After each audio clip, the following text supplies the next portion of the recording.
Eugénie Bastier pour votre revue de presse hebdo des idées tous les vendredis dans Europe 1 Matin. Vous nous parlez ce matin d'une rencontre inattendue à la une de l'hebdo Le Point. Cette semaine, celle de deux femmes libres. Oui, c'est une rencontre assez invraisemblable, pour ne pas dire improbable, entre l'actrice Emmanuelle Seigner, la femme du réalisateur Roman Polanski depuis plus de 30 ans, avec qui elle a eu 2 enfants, et Samantha Geimer, la fille que Polanski a violée il y a 46 ans, ce qui lui vaut depuis d'être poursuivie par la justice américaine Urbi et Orbi. Alors cette affaire, c'est un fiasco judiciaire et médiatique très complexe qui est d'ailleurs très bien expliqué dans Le Point. Elle vaut au réalisateur d'être la bête noire des néo-féministes.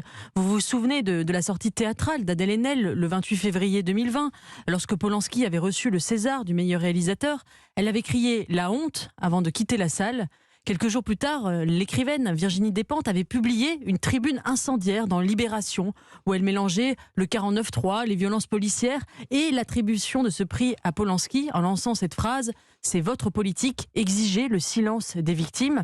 Sauf que ni Virginie Despentes ni Adèle Haenel n'ont jamais écouté la parole de la victime de Polanski, Samantha Geimer, qui dit tout l'inverse d'elle. Tiens, justement, qu'est-ce qu'elle raconte? Qu'est-ce qu'elle dit, Samantha Geimer? Alors, depuis plusieurs années, Samantha Geimer le dit, le répète, elle ne se considère plus comme une victime de Polanski. Elle veut qu'on cesse de la traiter ainsi. Elle lui a même pardonné. Alors, je ne sais pas si vous vous rendez compte, le pardon, ça c'est un mot qu'on n'entend plus beaucoup de nos jours.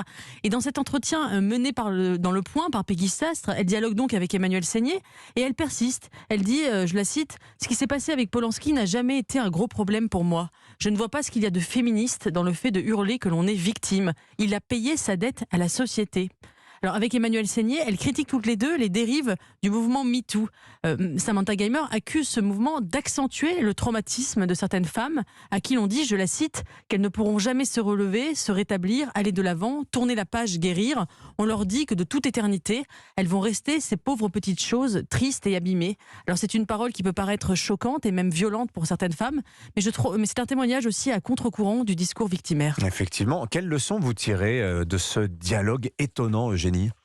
D'abord, dans un monde manichéen, sans oubli ni pardon, écouter une victime dialoguer avec la femme de celui qu'on considère comme son bourreau a quelque chose d'assez extravagant, d'assez décalé. C'est comme une respiration dans un univers saturé d'indignation et de sectarisme. Ensuite, il y a quelque chose d'intéressant, c'est ce témoignage de deux femmes. On voit un choc, un décalage générationnel, puisque ce sont des femmes qui ont grandi dans les années 70-80, la décennie glorieuse de la libération sexuelle, et elles estiment que le monde d'aujourd'hui est devenu trop puritain. Avant, raconte Emmanuelle Seigner, je la cite, il n'y avait pas tout ce drame, toute cette noirceur autour du sexe. Alors je ne sais pas si elles ont raison. Peut-être que le mouvement MeToo a aussi été un retour de balancier bienfaisant, qui a contrebalancé les excès d'une libération sexuelle affranchie de toute règle. Mais je pense en tout cas que leur liberté de ton, leur refus de se voir comme des victimes méritent d'être entendus. Les néo-féministes qui se gargarisent de la parole libérée des femmes devraient aussi écouter cette parole forte, originale et peut-être dérangeante. Voilà, Emmanuelle Seigner, Samantha Geimer, c'est donc à lire dans Le Point cette semaine. Merci beaucoup Eugénie Bastier, à mardi. On vous retrouve mardi sur Europe 1.